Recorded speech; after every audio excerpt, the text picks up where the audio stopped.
થોડાક જ દિવસો થયા હશે ને મણિકાકાની ઘરે રાત્રિના 1:30 વાગ્યાનો સુમાર ભક્ત ચિંતામણી વંચાતી હતી. એટલામાં વડતાલના પ્રસંગો શાસ્ત્રીજી મહારાજે કહ્યા.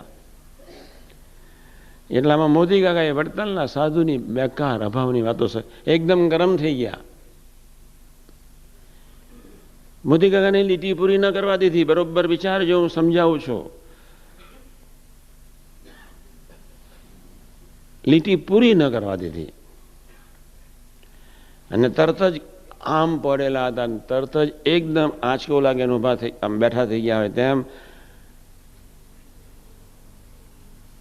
મોદી કાકાના જંગ પર જોરથી મારીને કહ્યું, વડતાલના સાધુએ શું તારે બાપ માર્યો છું? તું એની પાછળ પડ્યો છું.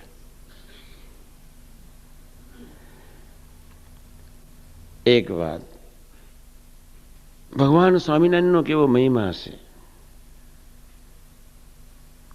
બીજી વાત, સંબંધનો કેવો મહિમા હશે. ત્રીજી વાત,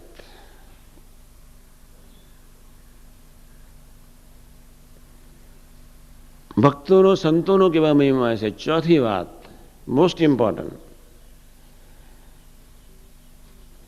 એ શાસ્ત્રીજી મહારાજને વાગેલા સોયા કેવી રીતે ભૂલી ગયા છે. પણ ભગવાન સ્વામિનારાયણનો અપરંપાર મહિમા અને સ્વામી સેવક ભાવ, જેના ફળ સ્વરૂપે વિધિના નો ટાઈમ બધું જ ભૂલાઈ ગયું, એનું નામ ભૂલકું કહેવાય.